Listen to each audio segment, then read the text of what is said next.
everybody.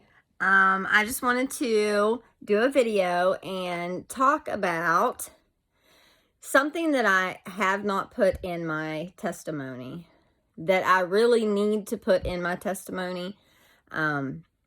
It's really hard for me to talk about. I never talked about it up until I got sober and I finally dealt with the feelings that I felt about it. Which were very, very hard to deal with. I went from the time, of course, I was 15 years old when this happened, and I didn't deal with it at all until I got sober, and I got sober when I was 33. So, 18 years until I finally dealt with the past of this. When I was 15 years old, I was raped by my friend's boyfriend. It was actually one of my other friend's cousin, and I was actually staying at her house when it happened. And I didn't tell anybody, but whenever it happened, I was a virgin and I was on my period when it happened. When he did do it, of course, I still had my tampon in, and I had to remove my tampon, and I took my underwear and I put them in a brown bag and I hid them up in the top of my dresser because I was afraid that if my mom did the laundry, because I lived with my mom at the time, I was afraid that she would think that I had sex, and I did not have sex. So anyways, I saved these underwear that, I didn't save them because I knew that I would need them later for court because I didn't plan to turn them in until he was also molesting the little girls. The girl I was friends with, she had a little sister and her best friend. And he also started molesting the little sister and her best friend. And whenever they told us about it, I did go forward and I stepped up and I told, I went actually to the DHHR and I told them about it, and they contacted law enforcement. I did go to my parents and I told them, and they are the ones that took me. But the reason that I came forward was because I did not want him to hurt these little girls anymore. It wasn't because of me that I came forward. It was because of these other two young children that were only like 12 and 13 years old. And, I knew what it had done to me. And, that was really when I started experiencing with the bad life. After this happened to me, I dated a guy and I was with him from, for 3 years, and I never had sex with him. And we had just broken up. And then this happened. Why would I do that? Why would I have sex with somebody that I don't even know? And beyond that, I was only 15 years old, and I think this guy was like 22 or 23. Anyways, he's been in and out of prison his whole entire life. And even now, I think he's in prison now for not registering as a sex offender. But when it came down to it, I had forgotten that I had these underwear stashed up in the top of my dresser. And, they were like, that when the DHHR asked me if I had any proof of anything, did I save anything, clothing, anything? And I was just like, oh my gosh, yes, I do. I have those underwear and they're up in the top of the dresser, because I was so afraid that my mom would think that I had sex, and I didn't, So anyways, that is a big part of my story that I do not ever talk about because it is very hard for me to talk about. I don't like the word rape.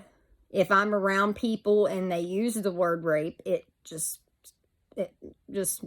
really bothers me. It makes me feel this it grosses me out. It's disgusting to me. That is such a disgusting word. This guy ruined my life. Like, that is one of the biggest parts of my story, and I'm not blaming him for me becoming a drug addict altogether, because, trauma in general is what my life has been. And, you know, I made the choices to do those drugs, but I didn't choose to be sexually assaulted and molested like that. I didn't choose that life. I don't talk about it, and I don't put it in my story because it's just a part of my story that I don't like it. I'm not proud of that moment in my life. I'm not ashamed of it. I mean, I just don't like it. I don't want people to feel sorry for me or to think, you know, that is the reason that I am a drug addict, because there are several reasons that I became a drug addict. And it's not just that specific one, but it was shortly after that this happened that I began using drugs and alcohol to numb the pain of what I felt. I didn't want to deal with it.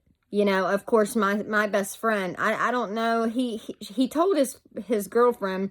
I remember her coming up to me one time because she was my best friend too. I mean, these two girls were my best friends. The one girl, it was that was her cousin, and then the other girl, it was her boyfriend.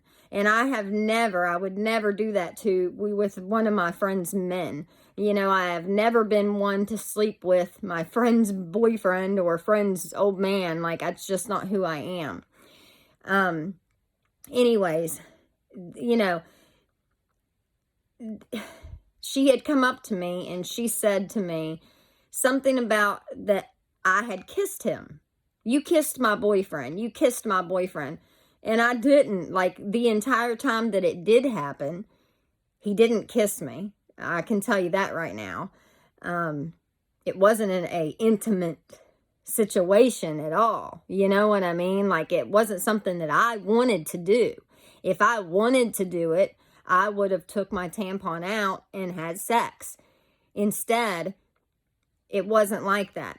I was pulling and digging inside of me for this tampon up inside of me because I didn't want that to happen, what had just happened, you know? So anyways, I don't talk about it a lot. I am to the point right now that I have dealt with it, and I'm okay with that. The fact that it's in my story, I don't put it in there when I write my story. And the reason I don't is just what I just told you. But it's not because, you know, I'm ashamed of it or anything like that. But anyways, I just wanted to be honest about that part of my life because it's something that I don't really talk about. Now, me having a daughter that is now, you know, she's 16 now, but when she was 15, I had a really hard time allowing her to go anywhere because I had stayed all night with my friend, and it was her cousin that had came over one night, crawled in through the window, and this happened.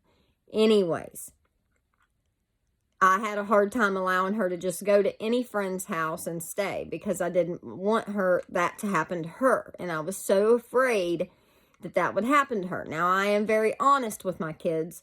Well, not my son because he's too little, but my daughter, I am very honest with her about my past and about this that happened. You know, so a lot of times when she would want to go stay with people that I didn't know, and I didn't know the parents, and I didn't know the brothers and sisters of the child, I didn't allow her to go. And I told her, I'm sorry, that's just, I can't do it. My heart won't let me do it. You know, so anyways, I just wanted to just really touch on that because it's something I really don't talk about. So, now one time we did see him. I always do this. I get sidetracked. One time I've seen him since it all happened, and I don't ever see him. I think he does live local. I'm not sure. But, anyways, I saw him. My daughter was about 3 years old. And like I said, she's 16 now. But we were in the dollar store and we were walking around and he had just got out of prison. And I saw him. And when we made eye contact, he said to me, "Hey, how are you?" And I just looked at him and my heart dropped. And I just felt, I was feeling for her like this, like behind me. I was feeling for her because she was walking beside me. And she wasn't there. And I panicked because I didn't know where she was, and I needed to protect her from this man that ruined my life, you know? So I just start hollering, Brinley, Brinley, and I'm looking for her. And when I do find her, she's in the next aisle over and she's just looking at candy. But I did whip her butt because she ran off from me and she wasn't beside me. And I just left my buggy where it sat and we left. And I never whipped her again because I whipped her out of being scared, and I shouldn't have done that. I shouldn't have whipped her. It wasn't her fault. It was just my anxiety of I needed to protect her from this man that was in front of me, and, you know, she wasn't there where she was supposed to be, and I whooped her. And like I said, she never got a whipping ever since then. But, you know, I don't like to talk about that part of my story. I mean, I should more often because it happens so much more than what we want to believe that it happens. And that it really my story is probably just as similar as your story. And, you know, a lot of times this abuse happens from people that, you know, are supposed to love you, like your dad and brothers and stuff like that. And then I was blessed with a family that loved me, and that never happened in my family. But it did happen with somebody that I didn't know. You know, I had never met that guy and didn't know him. Like, I wasn't friends with him. I didn't know him. You know, I had seen him a few times and being the cousin of my friend, and that's it. You know, I did not want that to happen. I did not want to have sex with him. And, you know, it's sad. It's a sad part of my story that I don't like to talk about.